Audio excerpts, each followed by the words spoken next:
Hello, everybody, and welcome back to Talking About Birds, the only Cardinal podcast that, like this season, is only fun for a little bit. My name is Nate Heininger, and I am joined by my co-host, Ben Samorka. What up, Nate H? If you have an idea for the opening bit, text or leave us a voicemail at 848-48-BIRD. Cambone, here we are. We're doing a bit of an early or a morning record for the show. You and I both notoriously morning people. How you doing this morning? I love the sun. I love waking up. Yeah. I love the coffee. The morning brown. Oh, I love some hot morning brown. I've actually got some cold morning brown. I think we're both today. I think we're both cold brown people. Yep. That's how I would categorize myself. Yeah. Yep. Nothing weird with Yeah, that. definitely sounds good and is descriptive of what we're talking about. 100%. We're recording before the Cardinals even start their early game here on Wednesday, so we don't even know how this game's going. We're the early birds grabbing that worm today. Talking about birds. Oh, I see. Okay, all right. I started thinking about. Do you remember that book, How to Eat Fried Worms? From Nope. I don't know why, but it's like permanently in my brain from like, I don't know, elementary school. Would you eat a worm, Hambone, if you fried it up and dipped it in some like barbecue sauce or something? Barbecue sauce. I think I'd pretty much eat anything if it was prepared well. Yeah. I mean, that list is long. So yeah, sure, I'd eat a worm. Yeah. Yeah, I guess like a side quest of this whole show has us been just talking about the weird shit you've eaten. So, oh, okay. Well, we did the Rocky Mountain oysters and stuff like that. Yeah. Oh, yeah. I guess there's some evidence to support that claim. All right. Yep. All right. I apologize for responding that way. Were you ever a wake and bake kind of guy? You know what I'm saying?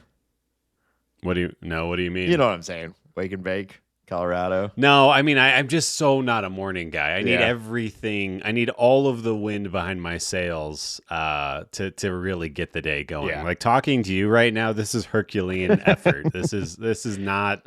It's hard. Hard at peak times. When we're both,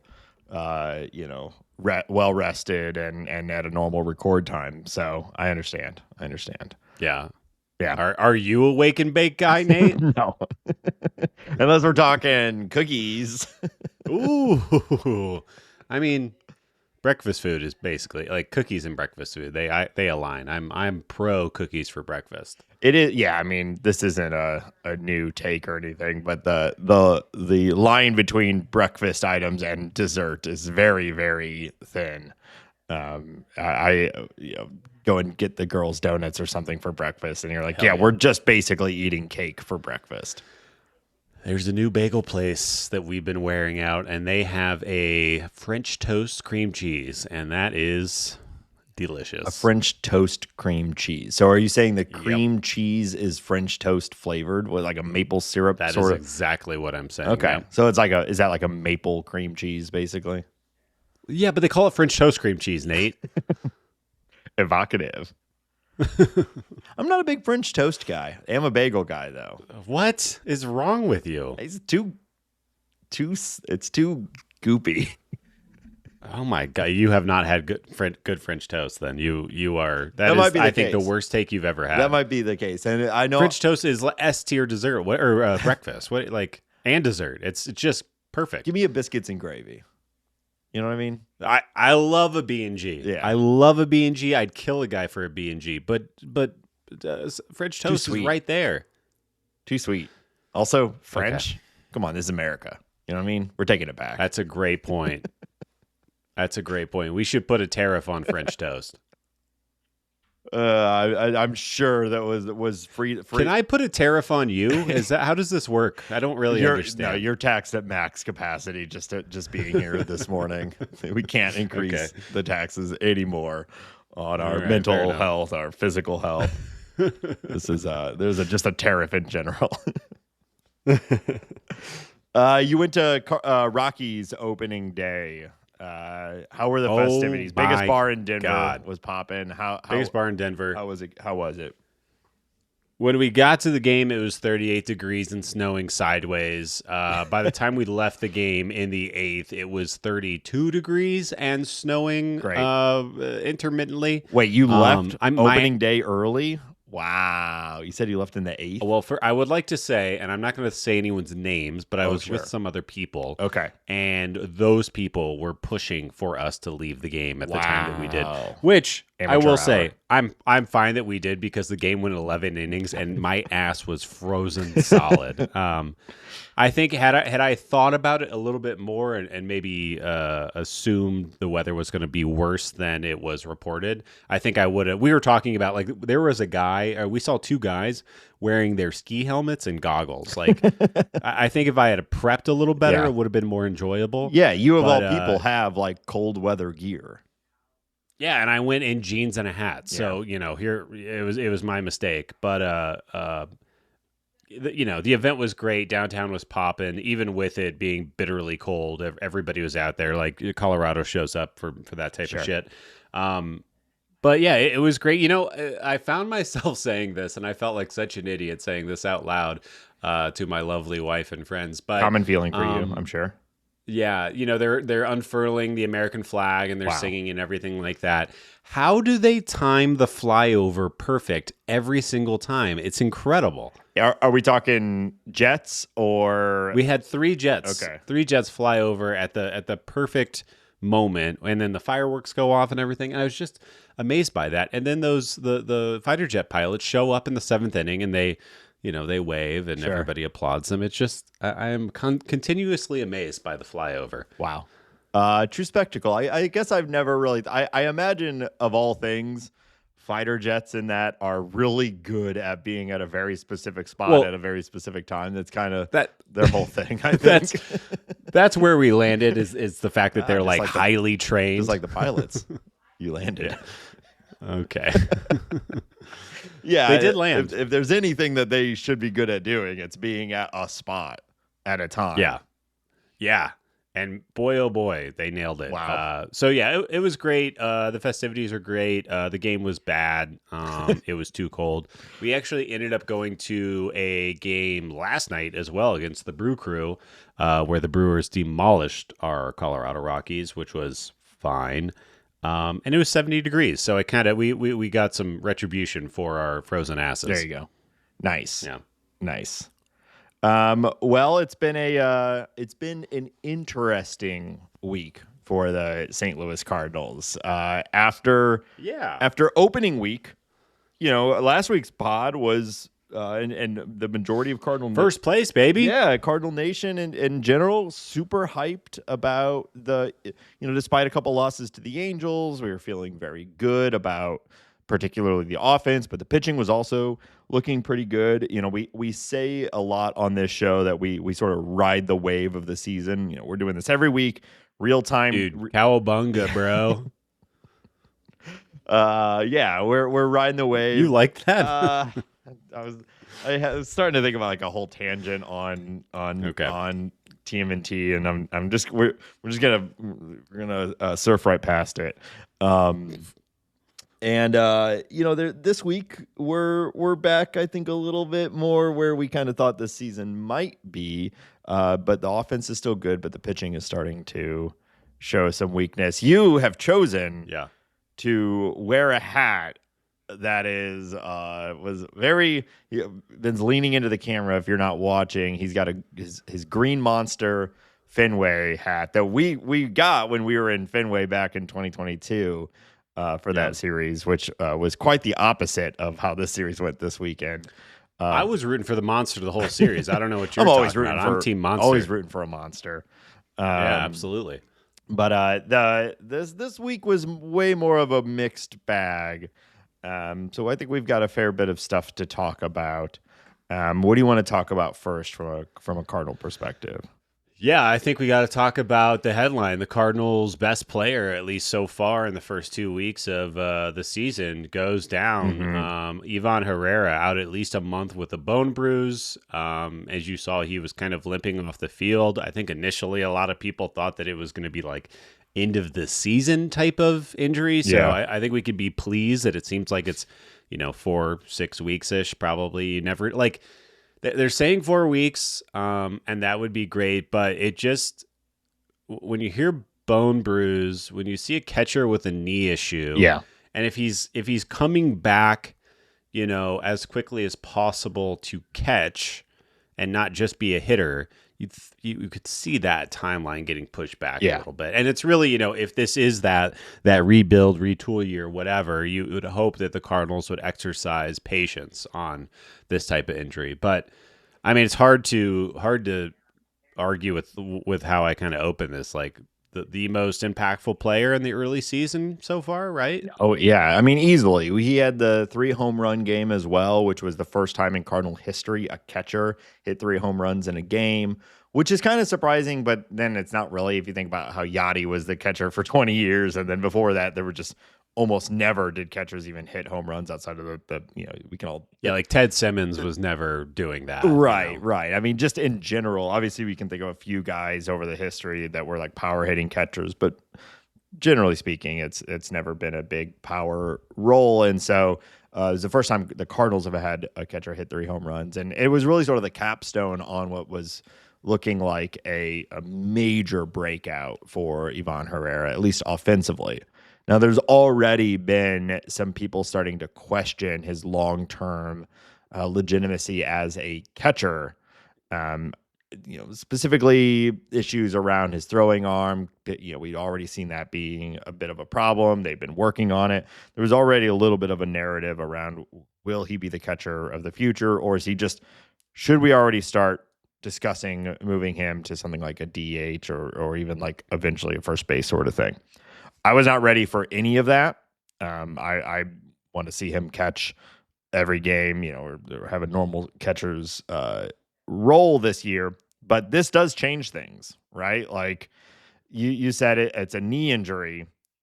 People thought it was a lot worse because he's a catcher. He couldn't put weight on his knee, but now I mean, just having a bone bruise sounds terrible. And then think about Yeah. crouching over and over and over. There's a legitimate chance that this significantly impacts his ability to be a catcher this year, which fundamentally changes the equation of his future as a Cardinal and just like how that position is handled this year. For right now, we've got Pages starting and the new guy, Pozo, great last name. But I don't know. I'm trying not to be on the edge too much about this because Ivan's true value, like for being, I think is an elite hitting catcher. So I'm a little less excited about him as a DH. But for now, we just got to see how the recovery goes, and hopefully he comes back fine, and this ends up not being that big of a deal. Yeah, I think I don't like the idea of moving him off catcher. I do think that the bat is legit, and I think that bat has the potential to be viable like anywhere. Mm-hmm. And you'd hope because he's young and athletic that he doesn't get stuck at DH. You'd think if they do want to end up moving him off catcher, maybe he could be third base, maybe even first base. Maybe he's an outfielder. I don't know. He's pretty quick. He's clearly athletic, Mm-hmm. but the bat has the potential to be super high end. I know everybody's ragging on the caught stealing, and obviously, like that's the worst part of his game. I don't know how big of a deal this is, though. I Yeah. like obviously situationally it can feel like a big deal, but how many extra runs are you really giving up? How detrimental to the team is a poor throwing catcher? There have been poor throwing catchers in the past that have made their way to the Hall of Fame. I'm not saying that Ivan Herrera is Mike Piazza, but like, I don't know if it is such a. I feel like the Cardinals are making it a bigger problem than it is. I would be happy to be proven wrong by someone. It presented data, but like an extra base here and there to the value that he's providing. We know he's a good framer. Mm-hmm. He's clearly a good hitter. People like his game calling. That seems to outweigh a couple of extra bases a week or whatever the I think I was just looking at these numbers. I think he gave up 55 stolen bases last year. Yeah, 55 stolen bases against 4 caught stealing. Is that impactful? I truly am asking. I really don't know, but I just think the value he's bringing outside of that one deficiency is enough that I think we're making a bit of a mountain out of a molehill. So yeah, I say all that to say I'm not worried yet. We'll see. He's young. Hopefully he's still made of rubber and bounces back and is catching very soon. And the Cardinals continue their plan of giving him the long runway. But yeah, it's not ideal. It's probably the worst thing you want, or the worst thing a catcher can have issues with is their knees, because they're obviously on them 9 innings a game. So yeah, not good. Yeah, I also, on your point there, like I tend to agree, especially with the changes to the bag. Obviously there are still some catchers out there that are doing a good job of throwing out runners, but for the most part, people are running wild. Everyone says, now you steal on the pitcher, less on the catcher, and there's only so much they can do. Again, certainly there are guys that are still really good at it, but I also wonder, what is the value? What is the trade-off there? And also, he could still get better, right? Like, right. He's still young enough, and they were tinkering with him, throwing from the knees to try to increase that speed. We only saw a couple shots at it, but maybe he could just improve. He's still pretty young. So that's what I said at the beginning when I went on that whole spiel, that I'm not really for moving him off, but that conversation had been out there a little bit, and certainly when you have potentially a pretty bad knee injury, like, that conversation is only going to increase. The Cardinals have said that they're not at all considering moving Wilson Contreras as a backup catcher, moving him back to catcher, which I think is the right call. I was a little worried that this was going to immediately unwind all this decision making. That would be very Cardinals like 2023, right? Yes. I think we're beyond that now. I certainly hope so, and this is a point in that direction, right? Because I was like, oh man, we're gonna move Wilson back, and then it's gonna be like Burleson at first, and it's just gonna reset everything that they said this offseason. So I was glad to hear that Wilson is at first, and it's done. If he wasn't gonna become catcher again now, then he never will again, right? So, and I think we're all for that. Yeah, absolutely. I think he hasn't even really taken off hitting yet. I think that I really believe in this experiment, and I really think that Wilson Contreras is going to get a offensive boost by not having to crouch, not getting hit by foul tips, and being able to focus on hitting full time. Obviously, that hasn't happened yet. Even though he's had bad results so far, like, he's still hitting the ball pretty hard. Yeah. He's still, like, it hasn't been amazing, and his decision-making hasn't been great. But once he starts seeing the ball, I think he's going to take off, and we're going to have a lot of fun. I agree. I'm still, last week we were saying we're not worried yet about Wilson Contreras or Mason Wynn. Now we can say we're not worried about Mason Wynn at all, right? We're going to talk about that here in a little bit. Yeah. And I really feel like it'll be pretty soon where we're saying the same thing about Wilson Contreras. I've read before, like, if you're playing at the major league level, any player can be elite in 50 plate appearances or terrible in 50 plate appearances. And right now we're kind of seeing that terrible in 50 plate appearances, which is about what he's at right now. But even still, he has a pretty low BABIP, just pulling it up now, 182, and his career BABIP is right over 300. So how would we be feeling if he was just getting some normal, batted ball luck as well? Yeah. If he had his normal batted ball luck and his batting average was up 30, 50 points or so, I think everyone would be feeling a lot different. So this is still small sample size world. He's been an elite hitter for years. I'm not worried about 50 plate appearances, and I don't think, if you're listening, you should as well. Although I do, you said it. You have to acknowledge he has looked a little rough up there too. It's not just batted ball luck, Just some bad strikeouts and stuff just like some bad decision making. But I think that just means he's not seeing the ball well. And once he does, he'll start doing that thing where he hits 112-mile liners all over the field, and we'll be having a good time. Yeah. So the Cardinals called up Yoel Pozo, which they acquired right at the near the end of the offseason. And here he is. He's joining. I don't know. We suddenly have every catcher for the St. Louis Cardinals can hit the ball. It seems because shout out to over the wall too, not just hit the ball, hit the ball for power. Yeah. Shout out to Pedro Pages, who is now elevated to starting catcher. He's looked good. He's already put up a 141 WRC plus. So obviously Ivan was crushing the ball and was way higher than that, but 141. I mean, that's MVP level season in and of itself. So obviously we're not anticipating that extending all season, but dude can hit the ball. Shout out to friend of the show, Jake Wood. He's been calling for that for a while, saying Pedro Pages has been underrated. And we're about to get a real look at him again as a starter. And so far, so good. I think he's that sort of prototypical big slugging catcher who plays the position pretty well and doesn't always look the best at the plate, but he can get behind one and crush it. Yeah, I have concerns about Pedro Pages' long-term offensive viability. I don't want to rain on Jake's parade. I don't want to rain on anyone's parade. He's doing it well right now. Hopefully he can keep it up.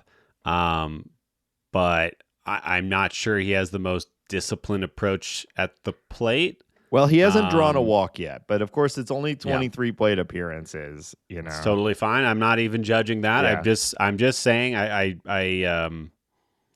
I'm just not ready to celebrate yet, and I think Ivan Herrera is the future. Sure. But he's obviously he's good enough to be a big league catcher for a month or so. And I think that Yoel Pozo, we kind of highlighted his offensive profile once the Cardinals acquired him. He is kind of like this all gas, no breaks, doesn't walk, doesn't strike out, has legitimate pop in that bat. Mm-hmm. He's a weird hitter. Yeah. And I think, with watching his performance behind the plate in game one and his, there's some stick-to-itiveness. He got clotheslined by Wilson Contreras, which, man, Yoel Pozo is a big guy, right? But it just shows you how built like a frickin' brick house Wilson Contreras is when those guys run into each other at the same speed and Pozo goes flying and Wilson Contreras is kind of like, oh, sorry, dude, I didn't see you there.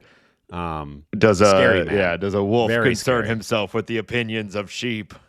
Oh, dude, that's so hardcore, dude. Damn, Hunks are back. Tight. We've been talking about it. It's Hunk City over at first base. I'll tell you that. But I think Pozo will be interesting. Obviously, the guy, he seems to be, seems like a guy who's really focused on that pitcher-catcher relationship. Mm-hmm. There was, I'll read a quote from Liberatore later in the episode talking about that. And then, like I said, we have this really unique offensive profile that I think, at least if you're like a nerd or whatever, it's going to be interesting to watch because he makes a lot of contact. It's just a weird thing. Nobody really swings like this. It's kind of fun. You heard it here, folks. If you're a nerd, you're gonna enjoy watching this. Oh, I'm throwing myself into that bucket, Nathan. Yeah. I don't know why you're. I mean, look who I'm talking to here. You're like the. I just only bash nerds. So. Oh, dude. Oh wait, I forgot the show was cool now. Yeah, we're cool. You're right. Yeah, remember the show is both. Pozo sucks. The show is good, and we're cool now. That's in 2025. Yeah. Yeah. But yeah, we'll see. I think it's interesting. It's good timing, I guess. And I guess it should also be noted that Mosaic was talking to our favorite reporter, John Denton, Hey, Ben, and mentioned. Ben, could you keep it down, please? I'm so sorry, John. I'm afraid of John Denton now because he tough talked you. I know. I've never said a negative thing about him in my life. It's you, and I get shushed. John, if you're listening, Nate's sorry. Mozeliak said that he will keep an eye on the catching market. I imagine that this is just for a Pozo level Yeah. type replacement, but I'm kind of at the point of like Pozo's had offensive success in the minors for a while. He seems like he might be a good, catch and throw guy. Like, I don't know what, I'm not sure if there's a ton of urgency to replace that right now. Especially as your backup catcher, right? Right. Really your backup, assuming, let's say things are even, are worse for Ivan and it takes 2 months to get back instead of 1 month or, 6 weeks or whatever. We're still talking, was that 8-10 starts for the backup through over that period, if that even, Right. depending on, Page's durability. I'd be very surprised if they make any sort of meaningful move in this regard, especially nothing long term when you also consider that the Cardinals have Jimmy Crooks, cooking down in the minors. I do. Too. Crooks be cooking. Yeah. I do wonder, like a prison I think chef. the Cardinals are taking a very measured approach with old Cook and Crooks, which makes sense. Like he's a lot of people I think are thinking he's the future. There's a lot in that tank. But I do wonder, like, how bad does it get that, like, for Jimmy Crooks to make an appearance? Probably it'd probably I would imagine just don't even Mozeliak would acquire somebody before yes. calling him up. Yeah, I think so. Yeah, unless unless he makes some significant leaps over the next couple of weeks. I think most people believe he needs more time in the minors, and so I would be surprised if they rush him for hopefully a short term spot. For what it's worth.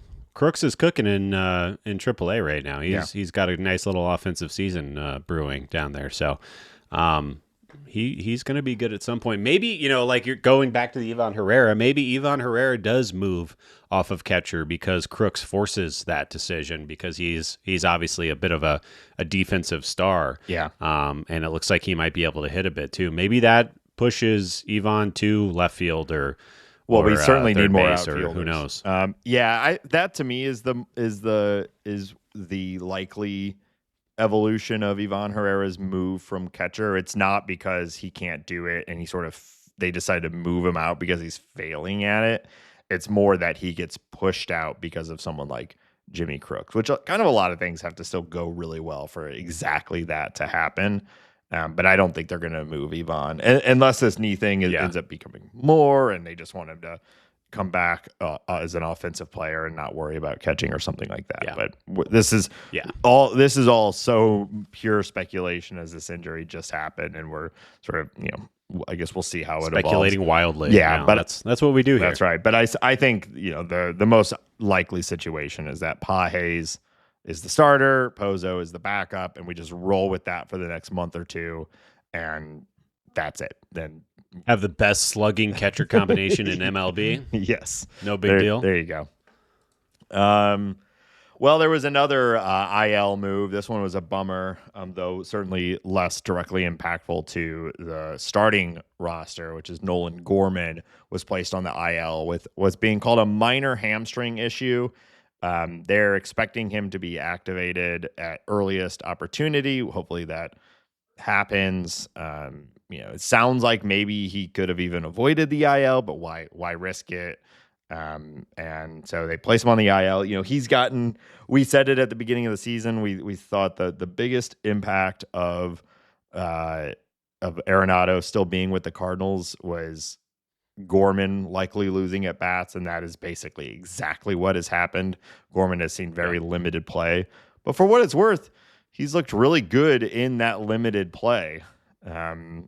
So hopefully he comes back healthy. I'd love for them to find more at bats for him because he's looking good, and we're all pretty big believers in the ceiling that Gorman has. Yeah, I mean, he's been given 9 plate appearances, and he's hitting 500. Obviously, that's massively or insanely small sample size, but he's been successful, and I think it's really just the quality of the at bat and like his eye early is what you can get excited about. Yeah, it almost seems like because he didn't really have a at bats, they like maybe opted for the IL over anything else. It was kind of funny because even Ollie said that he's swinging, Yeah. he's throwing, he's just not really running right now. So like it's not that big of a deal. But I agree. I think you want to keep Gorman healthy. You don't want him to be fighting a hamstring for the first half and it tank part of a season. And this is probably the smart way to handle it. Yeah. But yeah, I don't. We talked about this. I don't really know where he's going to get those ABs. Burleson has had a really slow start to the season, albeit only 2 weeks. Maybe that's where the ABs come. They kind of flip the script and they give Gorman some of those Burley ABs. Yeah. I certainly hope so. I think really what they're looking at with this IL move and just how they've handled the team so far is that the offense is working, and let's not rock the boat too much, which I think we're all kind of for. So this is nitpicky that I'd rather have Gorman getting at bats or at least splitting it more with Alec Burleson, but the offense isn't really the problem with the team. And so if they want to be cautious with Gorman and make sure he's 100% healthy before they start giving him more at bats, like fine, totally fine with that, no problem at all. And Yeah. they have some flexibility there because the offense is doing so well. Now, hopefully that maintains. Without Herrera was a huge part of that, a huge part of why they have a league leading offense. And like we said, Pages has done a good job immediately stepping into that. But hopefully he can maintain it. It's funny how long your lineup can look when you have a catcher that is worthy of being feared. Like, right. Just that flat statement it's a lot of fun. In a corresponding move with Gormy going down, that means we got to see Thomas Saggese called up from AAA. And he's looked fine so far, right? He's got a couple of hits. He switched from no gloves to gloves and got a hit, which I thought was it's a big deal. Horrible. I know. I didn't like it.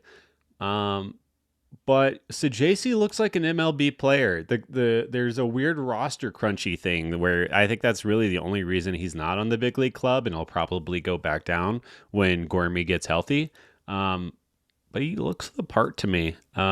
I like watching him play. He's fun. Yeah. I don't really have like a whole lot to say about Saggese. I was glad to see him called up. I know it was a bit of a surprising move. A lot of people thought like this is very likely a very short term thing.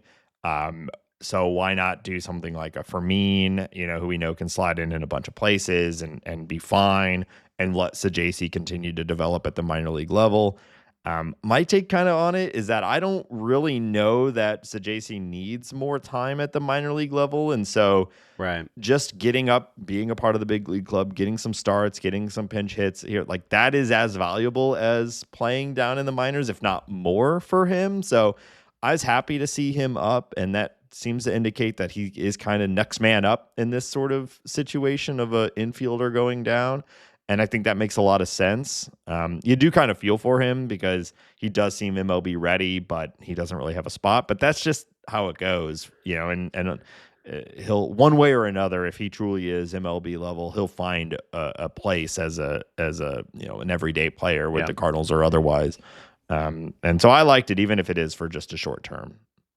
Yeah. And I think it'll be interesting. Like, are the Cardinals going to have the bravery to start him in like a corner outfield position at some point? We know that he could start at third.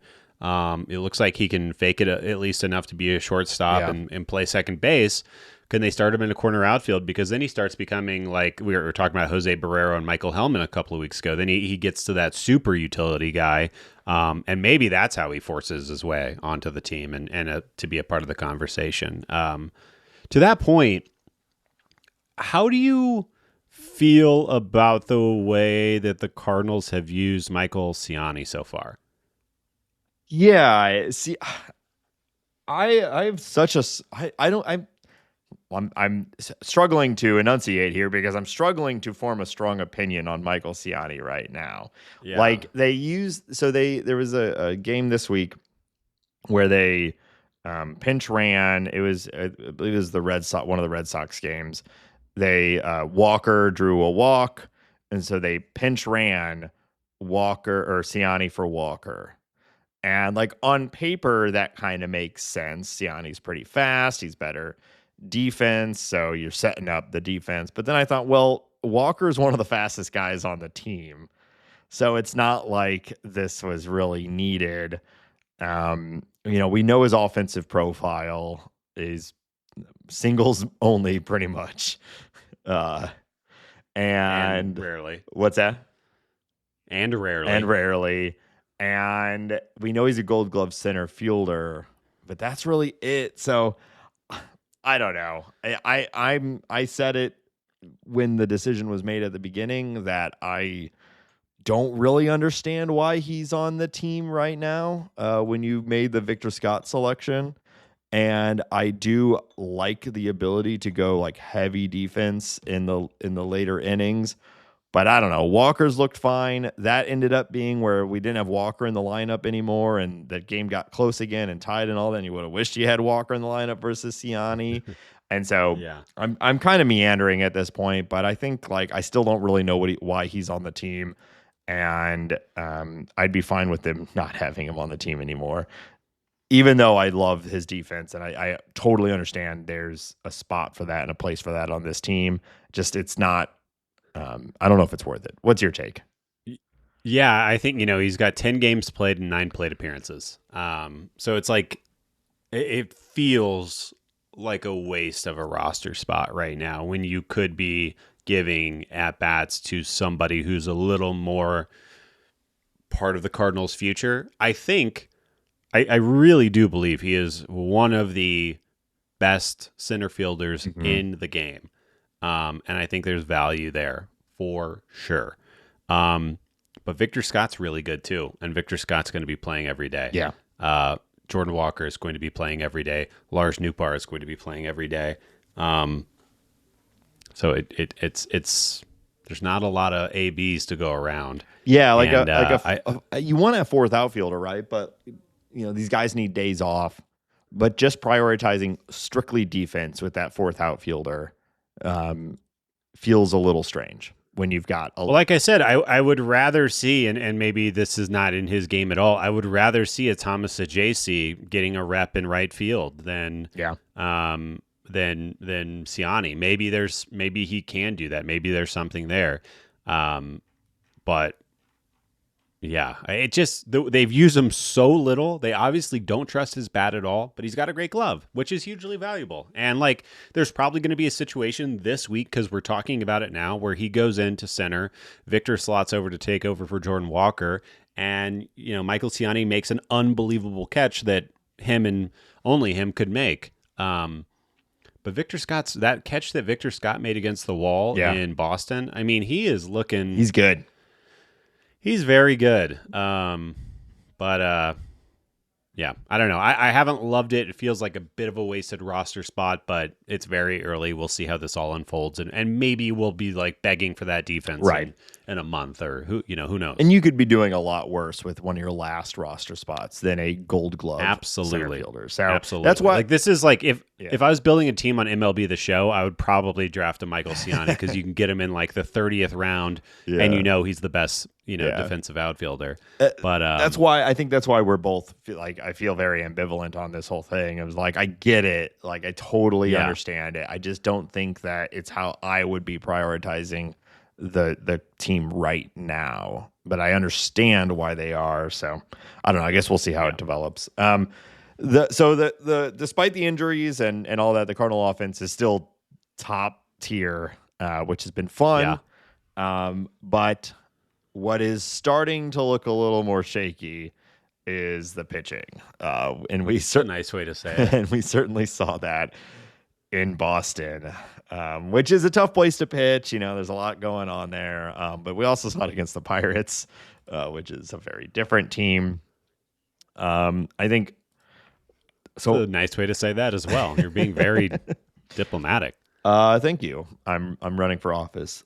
More tariffs is my platform. Miles Mikolas. Yeah.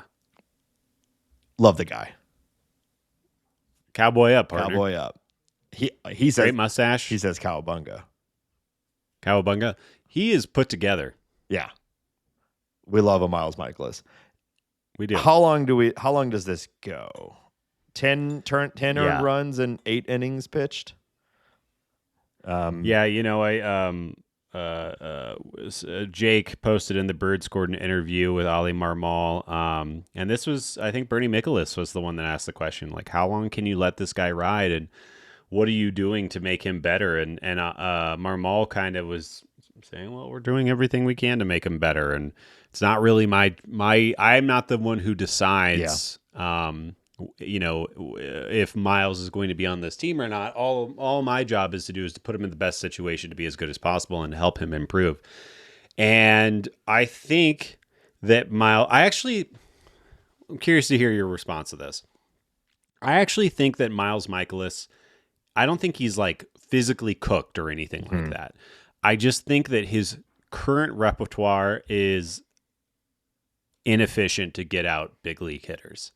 And I think that there is probably a way that if you could hide him away in a pitching lab for a few months, that he could adjust his repertoire, his release angle, his something, and he could be an effective major league pitcher. But he has not made enough adjustments to keep up with the current game. And unless he makes a dramatic change, and by that I mean never throwing his four-seam fastball ever again, and maybe leaning on the curveball, maybe leaning on the slider, maybe only throwing sinkers. Just become a true junk ball guy, right? Why not? Yeah. Why not do that? I also think that there's, I am not, I don't know anything about biomechanics. I don't know anything about anything, actually, to be clear. But I think that he could probably get a little more out of his pitches if he wasn't. He does that like weird short arm thing. If he just was willing to make some adjustments, and I don't think anything I'm saying could happen in the year 2025. Maybe it's a next year thing. Maybe he wants to keep pitching and he makes some big adjustments. But I just don't think he has the gear to get out big league hitters right now, unless, like I said, he makes a dramatic change to the style of pitching that he's doing. Yeah, I don't know if it's that or like the weird thing about Mikolas, and we've seen it already this year. Last year you look at his season line, and it's not one that you really want one of your starters to end with. But he also was either the leader or one of the leaders on the team in quality starts. Right, 6 innings pitched, 6 innings minimum, 3 earned runs or less. And he's one of those guys where he's either going to give you like almost exactly that, somewhere around 6 innings and 3 earned runs, or it's going to be like 5 innings and like 8 or 9 earned runs. It's like he either has it and you can tell right away, or he doesn't, and it's just going to be bad. And so we've seen a little bit of that already this year, right? Quality start in his first start. And we're like, okay. Did it against the Twins. All right. We like that. Gets absolutely demolished by the Red Sox. And then poor Gordon Graceffo. It's gonna take a while for him to get that career ERA into a place that he likes. But anyway. Yeah, that sucked for him. Yeah. Here you go, kid. Wear one for a game. And so like that's the dice roll with Miles Mikolas is like, and we kind of saw this with Waino too in his last few years of his career too, right? Like you're always gonna get length because he'll just keep going out there hurling. And it's just like either it's working or it's not, and there really isn't like an in between. Like you don't really see him working out of jams. It's like if he gets in a jam, everyone's gonna score and the game's gonna go poorly, or he just sort of cruises through it. I don't know if that's like what you're saying, where it's like, well, it's a mechanics thing and a pitch mix thing where he could get better, or it's like his arsenal's fine. He's just isn't able to do it all the time. Or maybe like you're saying, certain lineups are more geared up for his type of approach and other teams are not as good. So it's kind of a matchup based thing. I don't know, but it's been so consistent for years now where he either is great or bad and there's no in between. And I don't think that that's what this team needs right now. I don't know if it's worth it to try to solve it either. It's like I'd rather just see McGreevy, you know. Well, But I think that's yeah, a very important point. Is that so? I said all that I said. I do think that there is probably a scenario in which he could become a more effective yeah, big league pitcher and maybe increase those strikeouts a little bit. I don't think the Cardinals should be in that business anymore yeah, because of what you just said. There are Grisefos, there are McGreevy's, there are Victor Santos's. There are just other yeah, people that should get a chance, and their performance, if they come in and get more blown up than Mikolas does, at least we know what they look like against big league pitching. I just think that there's value in passing these starts yeah. around rather than letting Miles cowboy up every fifth day or sixth day like it's going to be here soon.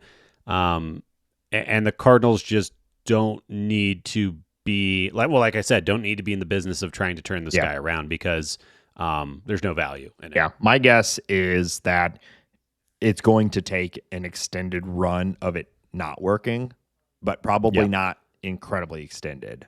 Right. But I do think every time Well, I think every time he goes out there and does 6 innings and 3 earned runs and like he resets the clock a little bit, and they're like, all right, you absolutely. can still do it. And maybe that just goes all year because that's kind of been his thing. But I think if we start to see 3, 4 of those in a row, Yeah. I do think that maybe I'm being naive here, but I feel a little more confident in the Cardinals making a decision this year than I did maybe last year with him and moving on.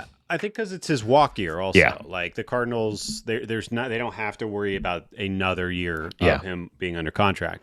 And I want to make sure I'm characterizing this all well correctly, but I do want to point out that Miles, while he was throwing about, his fastball percentage has been about 27% of the time since like 2018. It has dropped to 19%. About 20%. So Yeah. he is ditching that four-seam fastball a little bit more, and he has increased his sinker usage a little bit, and he's increased his slider usage a little bit. And it's only 2 starts, so I need to chill out also. So maybe he is leaning towards adjusting his repertoire to be a little more effective, and maybe we need to see a little bit more of that. But I think we agree on the status of this poor man. Well, Actually, I don't even feel bad for him. He's very wealthy. He had a great comeback story. he's had a great career. He's 37, yeah. 38. Like, This is what happens. This is what happens. Yeah. And that's kind of the thing too, is you almost like if it's over, you want it to kind of end more gracefully for him than just getting shelled, Getting slugged. getting absolutely. shelled into oblivion. Right. But let's talk about on the whole other side of this discussion. We have a young pitcher who might be putting it together. Vin, what do you got up for us on Matthew Liberatore? Yeah, this podcast is pro Matthew Libby. I think he's showing those signs. His XFIP, his expected fielding independent pitching, which is a stat that I really dig. Yeah. And we have enough innings to actually talk about it now, is at 2.47. And really, if you're not familiar with XFIP, if it looks like an ERA, things are going very, very well. Mm-hmm. And that is a sterling XFIP. If anything under 3 is really, really special. Again, small sample size, all those things need to be pointed out, but we all know that. We can only report on the baseball that we have, right? He's yet to walk anybody, which I think is very, very good news. Yes. And his curveball, according to Fangraphs Stuff Plus, has a 198 rating, Nate. 198. That is redonkulous. And that thing 100 is league average, right? So this is like a WRC plus and OPS plus sort of thing. So 198, 98% better than league average. Pure filth. Yes. So far early this season. His slider is sitting at a 130 Stuff Plus, which would also be disgusting. Yeah, I was gonna say like a 130. If you said that for his curveball, we'd be like, hell yeah, right? So yes, yeah. The stuff is looking really good. He's also got a nice cutter that's been working well for him. And something I said that I wanted to talk about Yohel Pozo a little more when we talked about Libby. A quote from Liberatore after his Pirates start, which, if you remember that start, the first inning was okay. The second inning, he got touched. And then him and Pozo had this a conversation, and they kind of changed the way that they were attacking hitters. And Liberatore went on to say that Pozo, referencing Pozo, he came to me after the second inning and said, "Hey, let's slow them down a little." We started pitching backward. We stuck with that plan, and it worked. And I think that this is the pathway to Liberatore becoming a really effective major league pitcher, is leaning on those breaking balls, mixing in that cutter. Obviously, the fastball's got some nice ride on it. He's got a sinker. He's got the stuff to do it. It's just, I think, sequencing it in the right way to get out big league hitters, leaning on those elite breaking balls. You know, the conventional wisdom nowadays is throw your best pitch the most. Yeah. And I think the closer that Libby gets to that, I'm not saying he needs to throw 50% curveballs or anything like that, but I think the closer he gets to that, the more success he's going to find. And I think we're seeing the control, the stuff, and maybe the mental aspect of his game all maybe coming together. Now, he's still gotten hit around a little bit. That second inning against Pittsburgh wasn't great, but the fact that he was able to turn around, this is what we're looking for. Right. This is the stuff that you can start dreaming on. Yeah.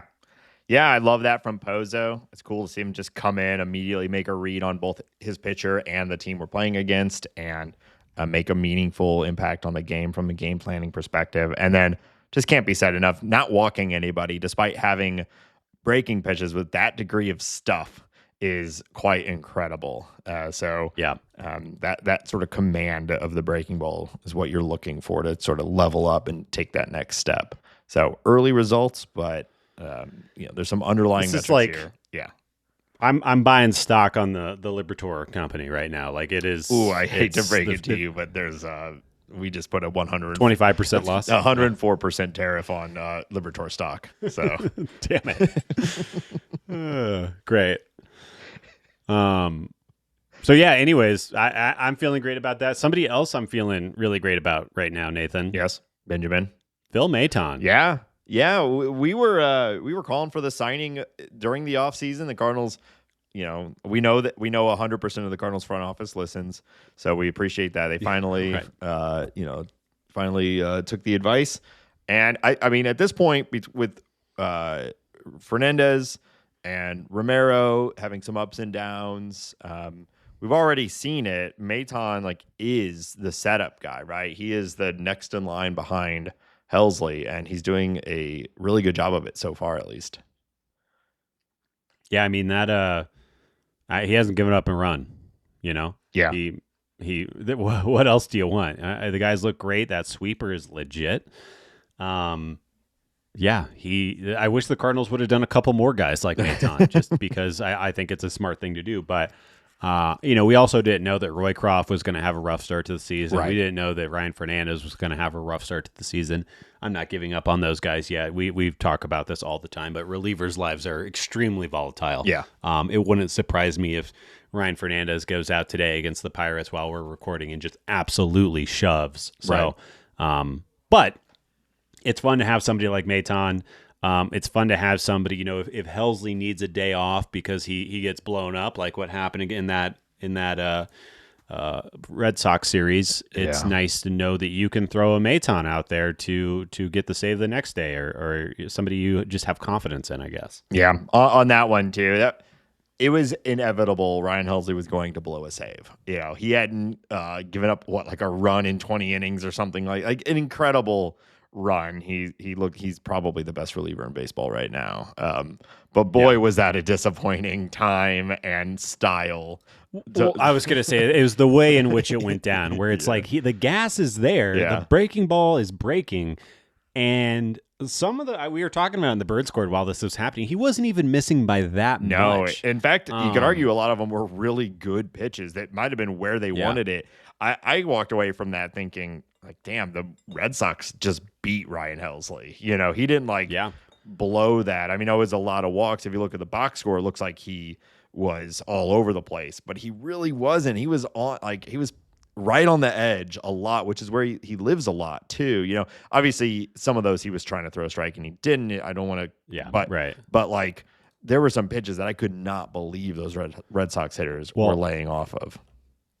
And that pitch to Devers that was a strike that was called a ball. Right. I mean, well, robot that's umps. The first time, huh? Robot umps. Well, I was going to say that's the first time of the season, and I'm sure there will be many more where I was like, man, I wish we had that challenge system, which I think is preferred route over robot umps. Yeah. Okay. But like that right there, it's a very impactful point in the game. It could have turned that inning around, or definitely would have meant that Devers didn't bank a double off of the Green Monster again. But yeah. Anyways, Maton's been great. I also really quickly want to talk about Mason Wynn. We mentioned he just hit a home run. It looks like he's starting to turn the corner. Yep. Wearing his little balaclava every game. Him and Arenado, they're just so chilly. They're just so cold. It's very funny to me. Like so they were in Pittsburgh when it's like in the 20s, I get wearing the balaclava, but when it's in the 50s, they're just chilly boys. Whatever.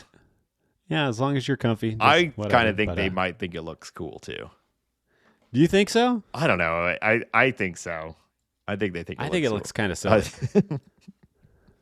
But they're cooler than me, so they should be the arbiter of that, I suppose. Yeah. So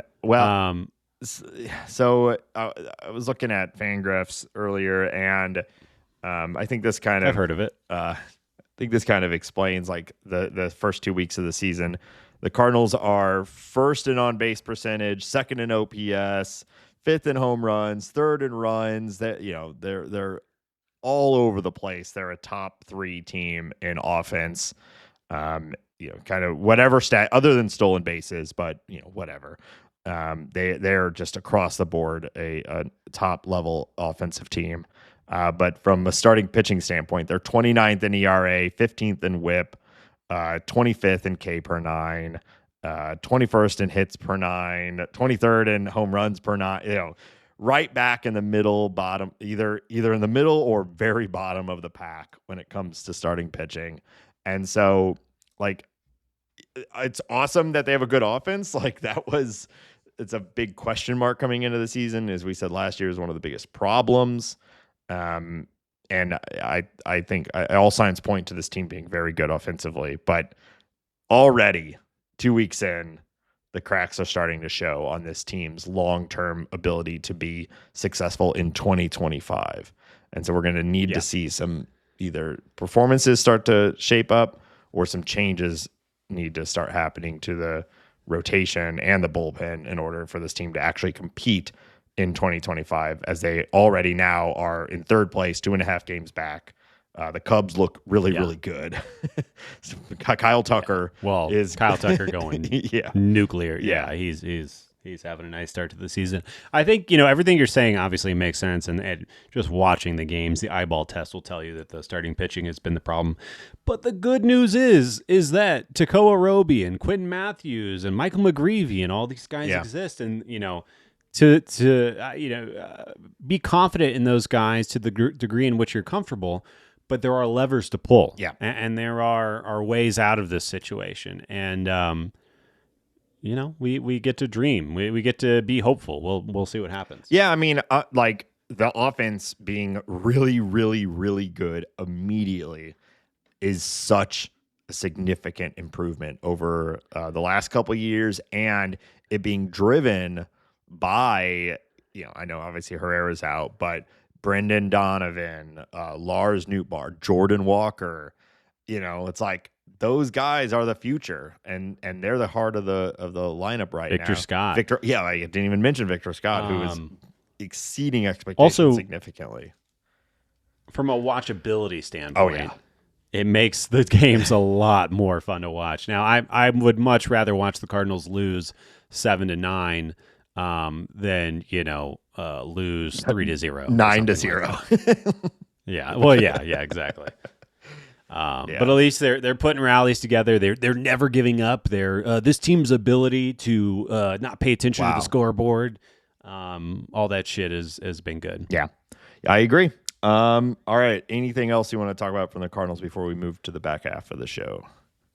Nah, dog. All right. Well, before we do that, we're going to talk about the upcoming series and some league news and whatnot. But before we do, we want to remind everybody that this show is listener supported on Patreon, patreon.com/talkingaboutbirds. We've mentioned the bird scored several times on this episode because it has been my social media during this season so far. Like it's just where I want to go to talk to other Cardinal fans as the season progresses. And if you want to be a part of that, it's a lot of fun. If you don't know what Discord is, it's a private chat server basically, and anyone who signs up gets access to that. And it's just a really nice way to support us, the show, the time it takes to put into bringing this to you every single week. Now 164 weeks in a row, which is insane. So check that out, patreon.com/talkingaboutbirds. We also appreciate anyone who leaves a review on your favorite podcast platform. That still helps a ton. And tell your friends, tell your family. Podcasts still spread through word of mouth a lot as well. So, Hambone, where can people find us elsewhere online? Yeah, you can find us on our socials. We are over at Blue Sky. We are on Instagram. We got a TikTok. Come and poke our faces on all those things. This podcast is also available to listen to on Spotify. We're on YouTube as well. You can listen to the audio on YouTube. We are also uploading full video versions of this. I'm not sure anyone was asking for it, but we're doing it. So there you go. You can find all of that information about the podcast, our socials. We have t-shirts available at talkingaboutbirds.com. And of course, you can email us thoughts, questions, anything you might have to talkaboutbirds@gmail.com. And of course, finally, you can call us and leave a voicemail or send a text message to 848-48-BIRDS. That's 848-482-4737. Yeah, questions, comments, thoughts for the show, topics you want us to cover, whatever it may be. Good opening bits, all that. Text us. And talkingaboutbirds.com is the easiest place to find all of our stuff. So, all right, Hambone. The Cardinals are finishing up the series against Pittsburgh as we speak. The game has just started, hoping to take that series. It is the rubber match. They have a day off on Thursday, and then we'll be facing the Phillies. Definitely the best team the Cardinals will have played so far, though the Red Sox are starting to look pretty good. So, maybe they already just played the best team that they will have played this year, but Phillies, many people expect to contend in the East and challenge for a World Series. Some elite names, Harper and Trey Turner and Kyle Schwarber. Then you got Zach Wheeler, Nola. This team is star-studded. Everyone knows the Phillies. Do we have a sense of the pitching matchups yet? Yeah, it looks like the Cardinals are going to draw Aaron Nola to start the series off on Friday. Christopher Sanchez, who I am high on. I don't know if you've been paying attention to his kind of uptick in fastball velocity and just stuff, but I think he might have a really nice season this year. And then it gets easier on Sunday where the Cardinals draw Zach Wheeler. So Nola, Sanchez, Wheeler. I mean, this team has really good pitchers, but I think the Cardinals, unfortunately, are drawing the three best starting pitchers that the Phillies have to offer. And Wheeler being one of the best pitchers in the game, if not the best. Yeah. But yeah, I mean, this team is really good. I'll also call out that Schwarber has had a really nice start to the season. I don't know if you saw that home run he hit on Tuesday night, but I think it was 470 feet. He bounced one off the chop house in Atlanta. Nice. He's looking hot. Harper is heating up a little bit. The team's good. It's a World Series bound team. I think it's they're one of the best teams in baseball. They're just good all over. So good luck, guys. Yeah, it's gonna be a tough one. And then right after that, the Astros come to town. Who, I mean, they're just perennially good. Yordan Alvarez, Jose Altuve. They don't have Kyle Tucker now. Framber Valdez, they're still a good team. They're not quite the team they've been maybe in years past as their core has aged, but they are still a very good team. Yeah, I think if you haven't been paying attention to the Astros, a thing to call out is that Jose Altuve is now their left fielder. He's still leading off. He's still hitting very well, but a kind of a big change for them. Brendan Rodgers, the former Rockies player, is playing second base for them. And I think the good news is that Isaac Paredes, Yordan Alvarez, and Christian Walker, kind of their 2, 3, 4 hitters, haven't really started to hit yet.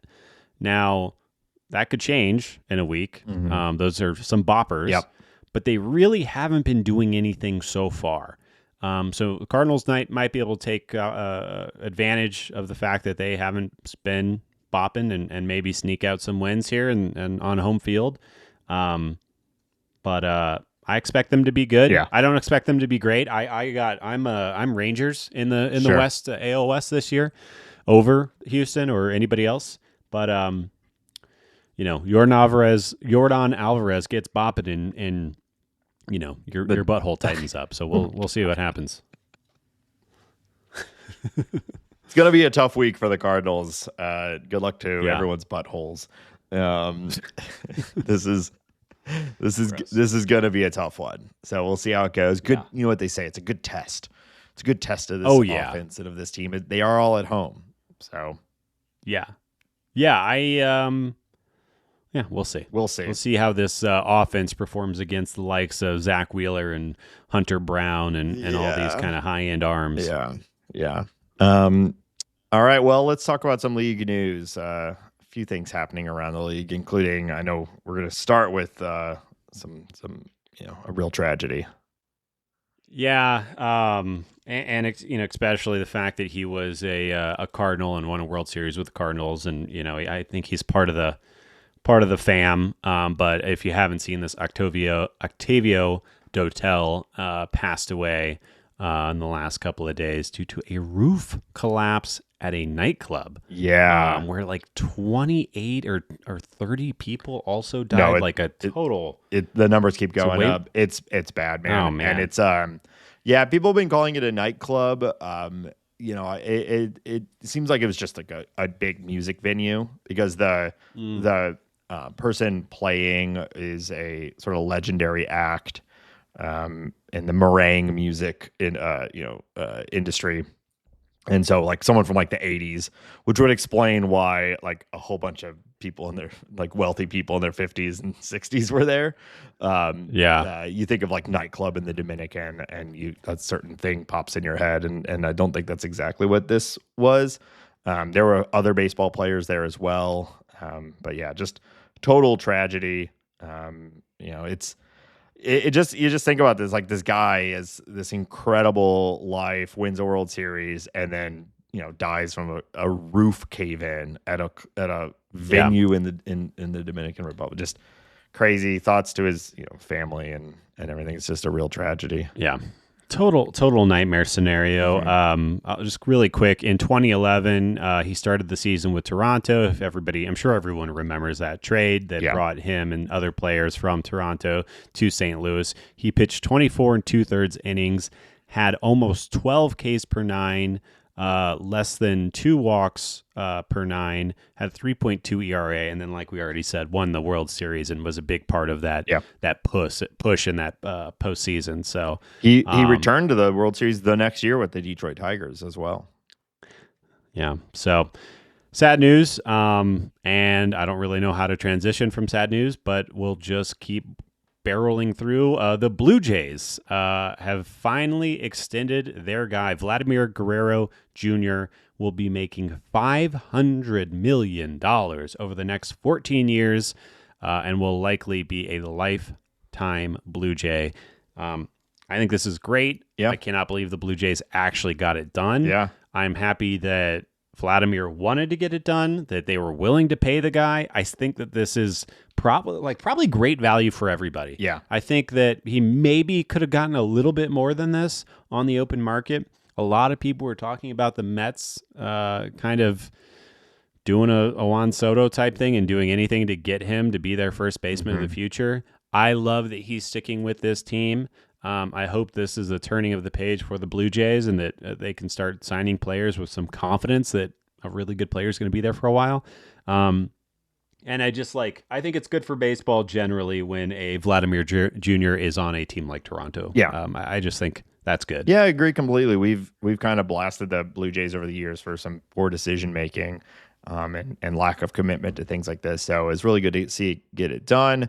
It's also interesting to note that Vlad had said my deadline is spring training, or maybe it was the start of the season, and yet the teams continue talking and this got done. So proves that that it can always continue if a side is willing.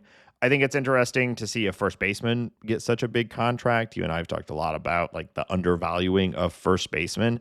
He's obviously a very unique one, still very young, elite level hitter, likely future Hall of Famer. So it's not exactly just like a Tristan Casas or something like that we've talked about with the Red Sox.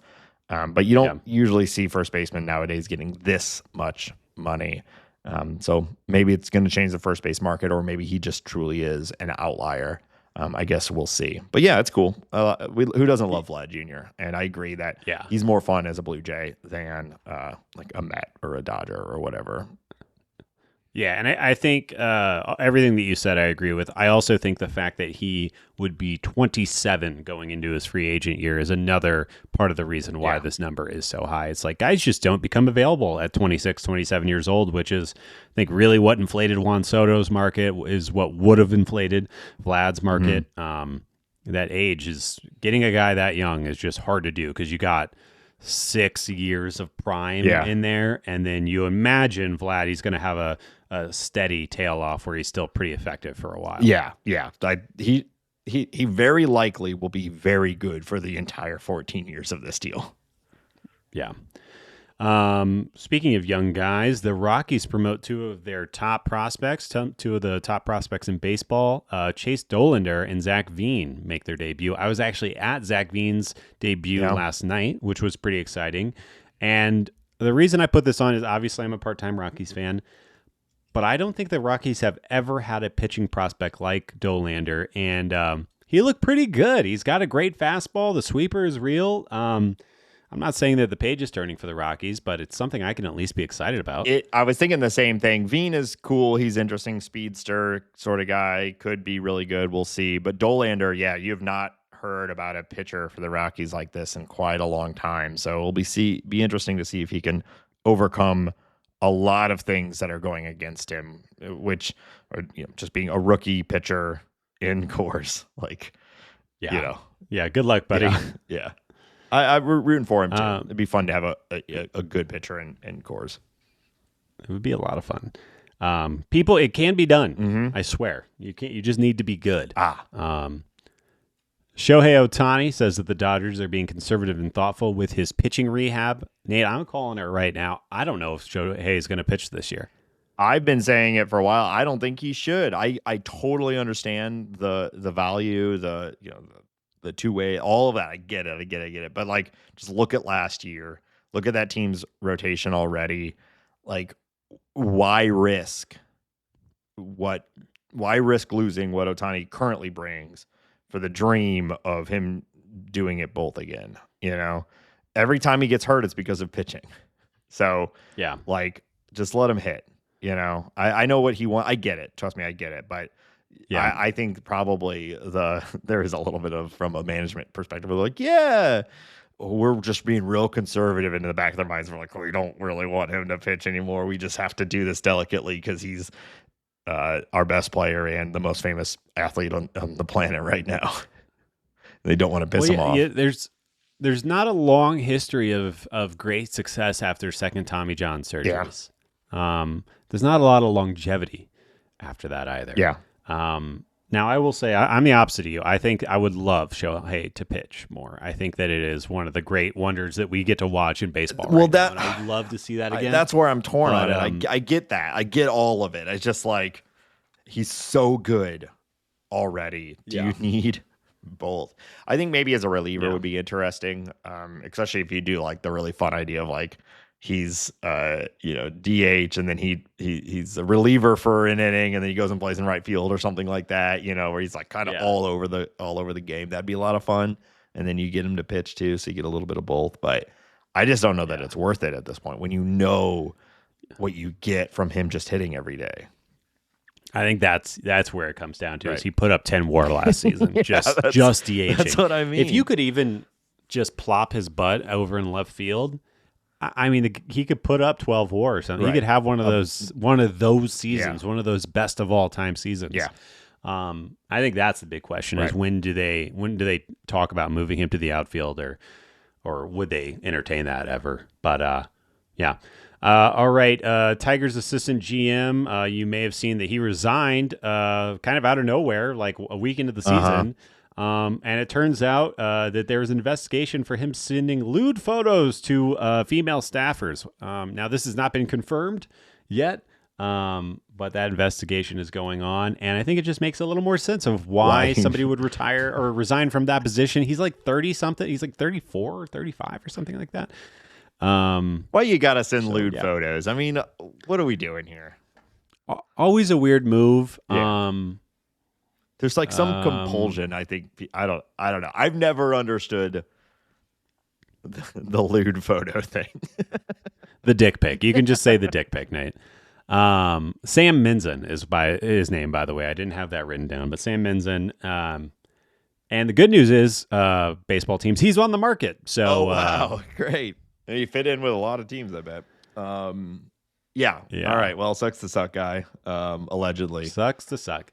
And then last thing I wanted to talk about is that The Clubhouse is out on Netflix. The Netflix documentary about the Red Sox last year with apparently great access. I think I've talked about it on this show. I'm really into Full Swing, the Netflix golf documentary. I haven't yet to watch The Clubhouse, but we're going to, and I'm very excited about it. And it's already getting some headlines about Jarren Duran and some other things that have been going on. I'm not going to talk about it too much until I watch it, but I've been waiting for this for a while and very excited to watch. Yeah. I've also seen some of those headlines. I've not watched The Swing. Not a golf guy. Full Swing. But I will say, I don't know if you would like it, Nate, because you are the way that you are. But I would say if you are not even a golf fan, if you're just like a sports person, which you probably are, listening to the show, Full Swing is really good. I'm a sporto. What do you mean? Okay. Yeah, but you're like the way that you are, man. Bad. You're bad. Yeah, I'm gonna watch The Clubhouse. It sounds cool. Yeah. We more access to players. Give us more. Hell yeah. Yeah, and the Reds, they kind of got a motley crew over there. They're kind of fun. Yeah. Stupid Red Sox. All right, that's all I got for league news. Stupid, sexy Red Sox. All right, let's wrap up this episode. We're gonna play a little game. We've played this a few times. I call it, what year is it? So here's how this game works. Wow. I was thinking about I always find it interesting to when you look at a team, like you'll see those stats where like, 19 of them were homegrown, 4 of them were traded for, 6 through free. I always think those are really interesting just to see like how a team is put together. So I started thinking about like, when did the team acquire some of the players on our team? So okay, I'm going to say a player, and you have to guess what year the Cardinals acquired them. And I'm going to be really bad at this. So I was going to say at the beginning, I think this is going to be tough. Yeah. I don't know how many of these you'll get. Some of them are easier than others, but I do think this is pretty tough.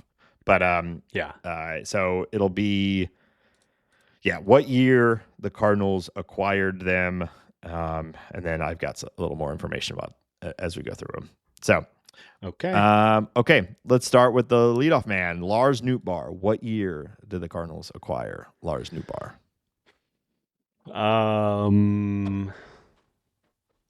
He was drafted. I know that. Mm-hmm. He was drafted. I think he was a college player, if memory serves. He's like, 26 now?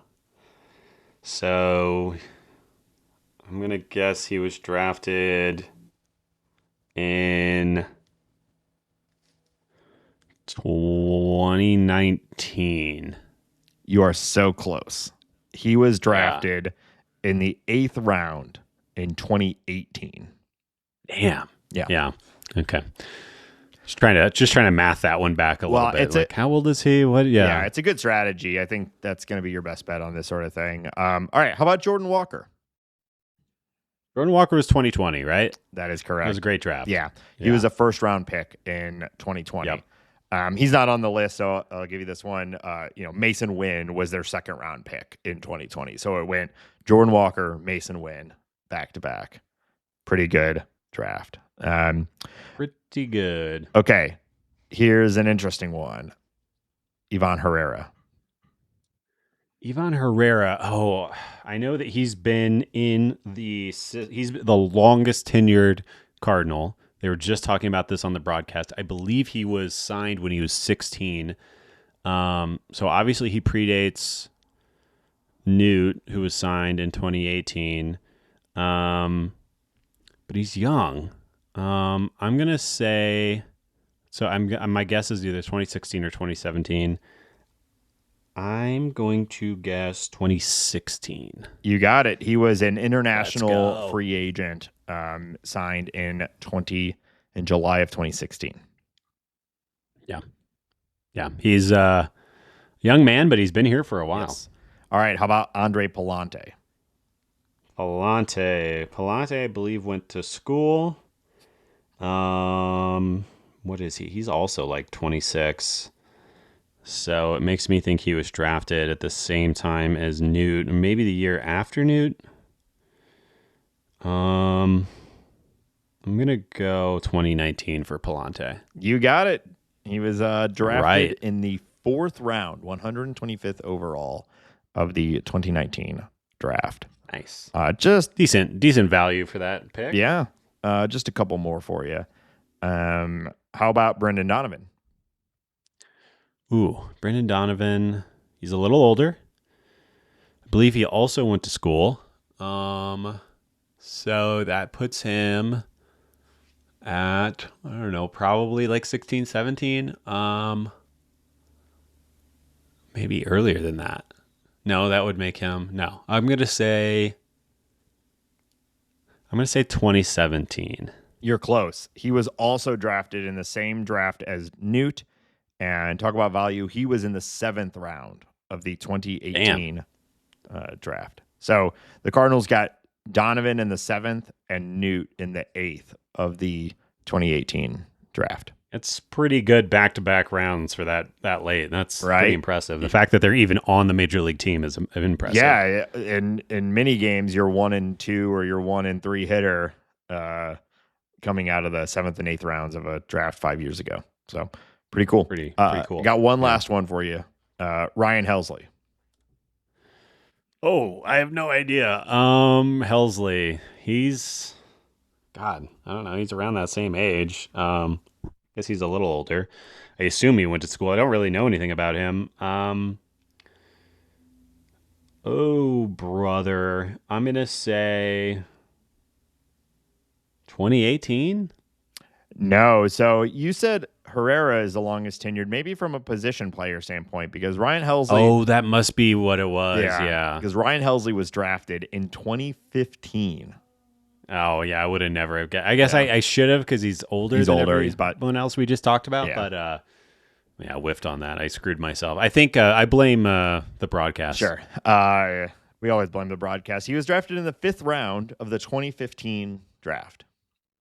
It's a good get too. Yeah. So there you go. That's gonna do it. I left off like a bunch of the big Arenado trades and stuff like that. Sure, I thought these were pretty interesting, kind of late round draft picks, except for Jordan Walker. So, but yeah, you got 3 of the 7. So pretty good. Damn. I guess. I mean, I it felt better than 3 out of Yeah. 7, but whatever. It wouldn't have surprised me if you got like 1 or 2, I guess. Yeah. But just doing that. Thanks. Just do. Well, it's hard to think about when guys got drafted, you know? Yeah. Yeah. So, all right. Yeah, it is. But I just listed some of the key players from this year's team, and they're all doing well. And they all came from later round draft picks. And not all of them, but a lot of them. So, I don't know. Maybe a little shout out to the Cardinal development system to some degree there. All right, so that's going to do it for this week's episode. Thank you, everybody, as always, for listening. Tough week of baseball ahead, but hopefully we'll come out the other side with some more positives.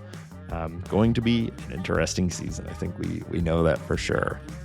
So thank you all for listening. TalkingAboutBirds.com, links to everything. And we'll be back next week as always. And until next week, go Cardinals. Let's go Pozo. Gozo Pozo. Gozo Pozo. Hapo Gijo.